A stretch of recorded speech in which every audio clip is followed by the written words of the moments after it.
right, then you just want to pull it back out. Undo your nut. Break your clamshell. And then remove the puller tool. And then remove the attachment. See? It's a used bearing, but we were able to save it. We didn't have to cut the cage, break the bearing. It can be reused provided it's still good.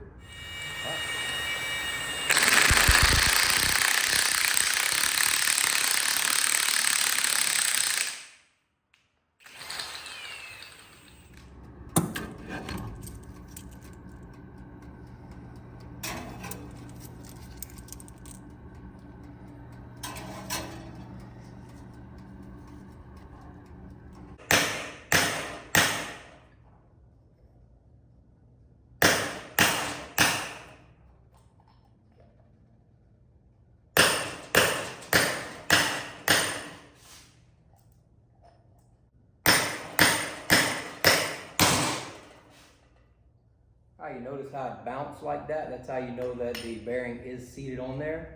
We'll hit it one more time just to make sure. Put the race on the bearing that you just installed, so that when you flip it over, it'll be sitting on the race and it doesn't do damage to the bearing.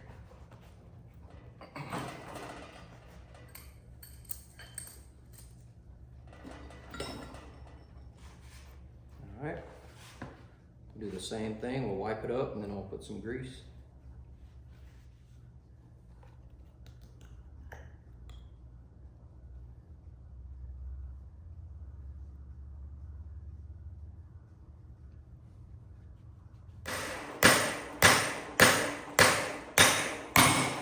Pitch change and how it jumped. That's how you know your bearing's seated. You want to double check. Going smooth. There it goes.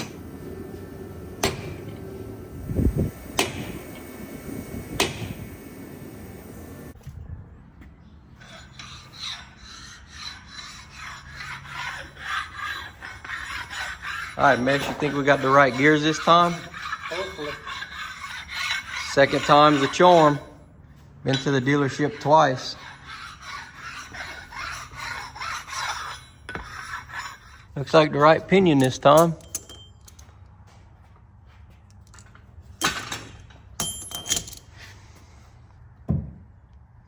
All right, so today what we're gonna show y'all is how to properly set up your gears. We're gonna use our setup bearings. We're gonna put them on our pinion. We're gonna get our depth. We're gonna check the depth, make sure it's correct. We're gonna run a gear pattern and verify that our gear pattern is in spec. And I'll put the specs up on the video. So let's get started.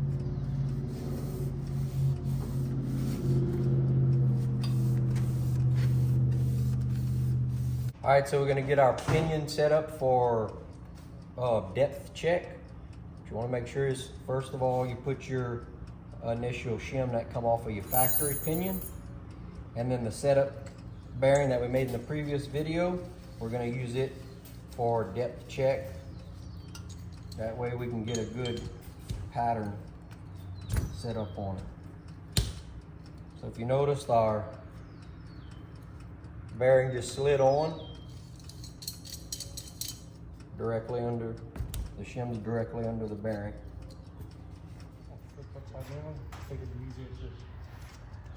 Yeah, go ahead. I mean, you get it late. Yeah, at least lay it down.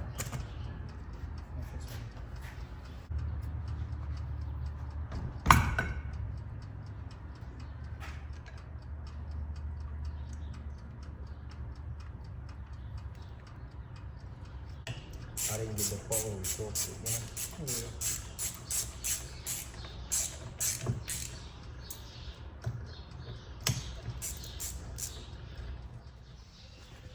All right, so now what we're gonna do is we're gonna go ahead and torque the ring gear to the carrier. We've already put the bolts in. We use some Loctite to secure it. What we're doing with the press is we went ahead and put a bushing on top and we bring the press down, that way it holds the carrier in place so it don't move. So it allows us to torque the bolts. All right, the ring gear bolts on this particular 9 3/4 differential is torqued to 75 foot-pounds. So we got our calibrated torque wrench, and we're gonna go ahead and tighten the bolts up and torque them. You wanna work in the star pattern when tightening.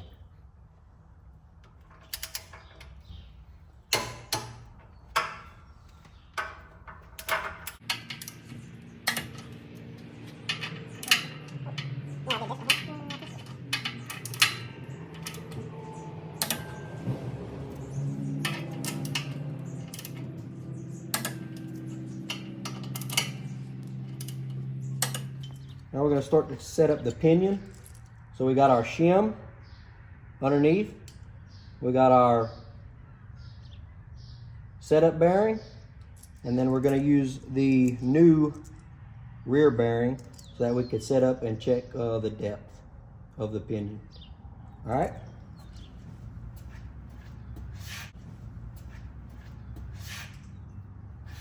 You're going to want to stick your pinion in the housing, and then only put your rear bearing, because again, we're not doing a final setup, we're only doing a check. You're gonna grab your yoke, the original yoke. You're gonna slide it on.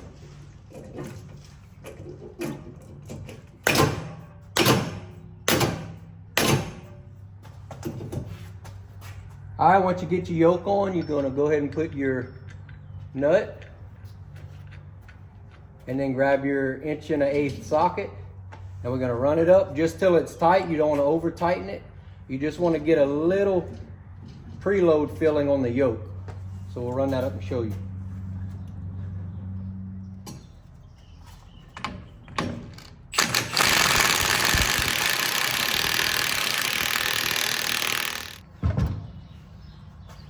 All right, so you just want to put some preload on it so that you get a good run of the pattern.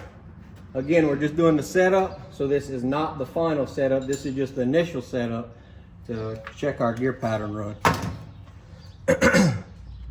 All right, we're going to install the carrier.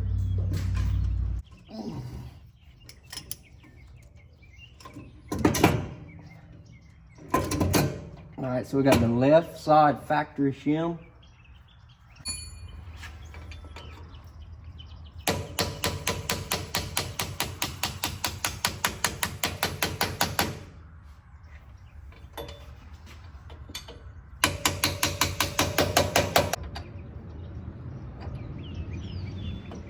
You want to be sure when you're putting them back that you put them back exactly how you took them off. It's very important. So you got a green mark on this side and you got a orange mark on that side. All right, now we're going to tighten it up with the small impact first, and then we're going to torque it to 70 foot-pounds.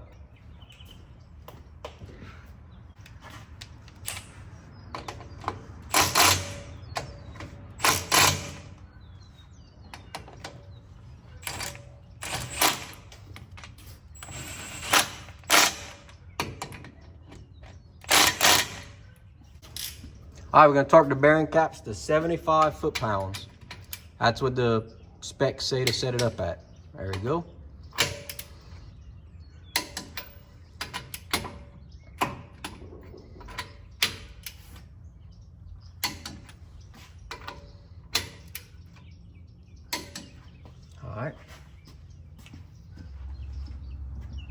All right, so now we're gonna get a pattern. We're using gear marking compound, yellow paint. We're gonna paint about 4 teeth on the ring gear. What we're doing is we're trying to determine how well our pinion depth is set, and we'll show y'all on the gear if we need to make any adjustments. You want to paint the front and the back side of the gear so you can get both runouts. You don't have to put a whole lot. Comes in this little tube with your gear kit.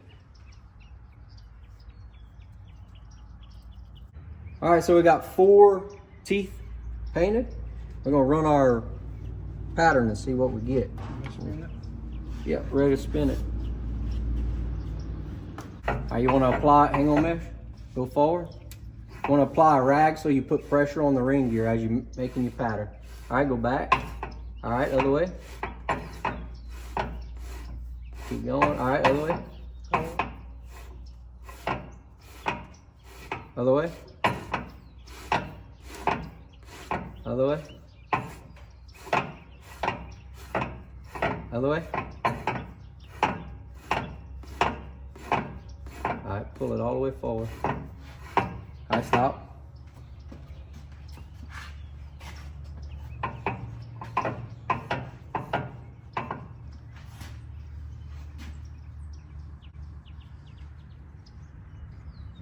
All right, as you can see with our pattern, we are slightly off on our backlash. The pattern marking is here on this side of the gear, and the pattern marking is here on this side of the gear, which tells us we're gonna have to put more shims on the left side in order to move the carrier over.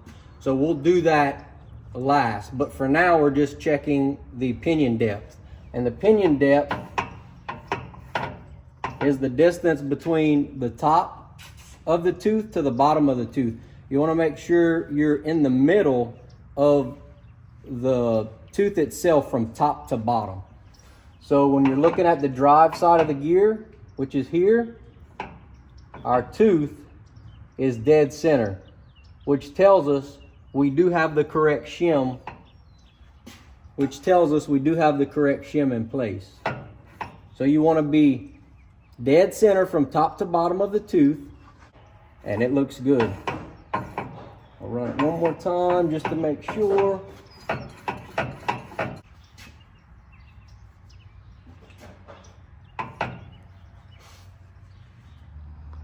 All right, we're going to check the backlash using our snap-on calibrated dial indicator.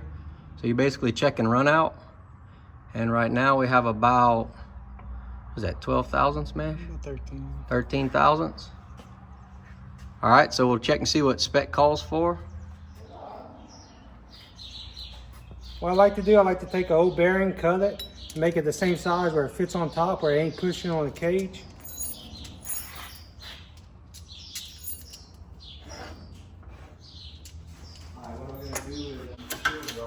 And you just push it all the way down till it stops.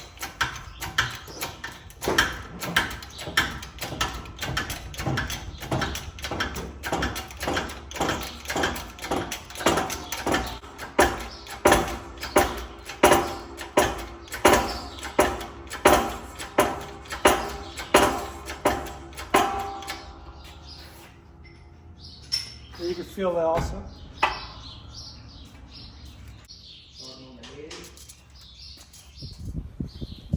All right, what I'm gonna do is I'm gonna install the seal on the back. We're gonna be using some ultra black gasket marker, just some RTV. We haven't had one leak yet, so we just add it for extra security. Don't need a whole lot, just put a little ring around there. That way it'll help to seal it even better from any oil leaking out the back. All right, once you do that, you're just gonna put it in like this.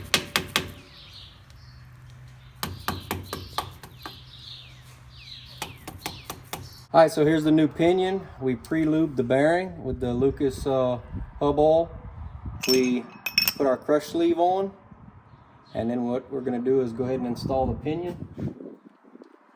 We have our back bearing, oil slinger, and seal already installed on the back. Yeah, I'll go until it stops. All right, the way you could do a good check is you still have some slack. When you pull back and forth, if you still see slack, then you know you haven't crushed the sleeve yet, which is a good thing. We'll show you how to crush the sleeve coming up, so stay tuned.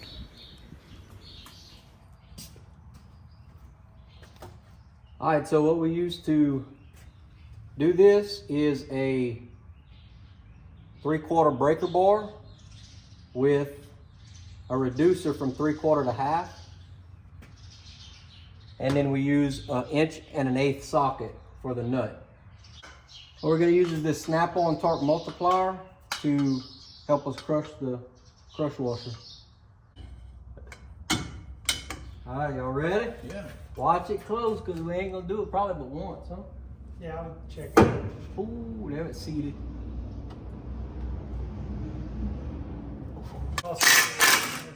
In there 2 hours. I don't know. Versus 3 minutes.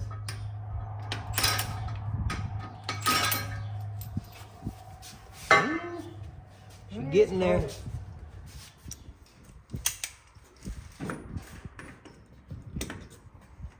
Specs is 15 to 19 inch-pounds. Or right at 15 rotational. That up. Got to torque it.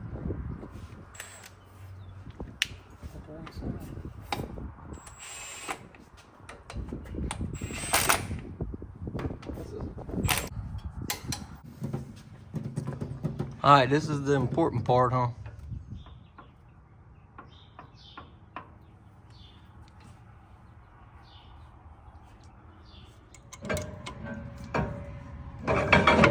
Hang on 1 second, Bobby.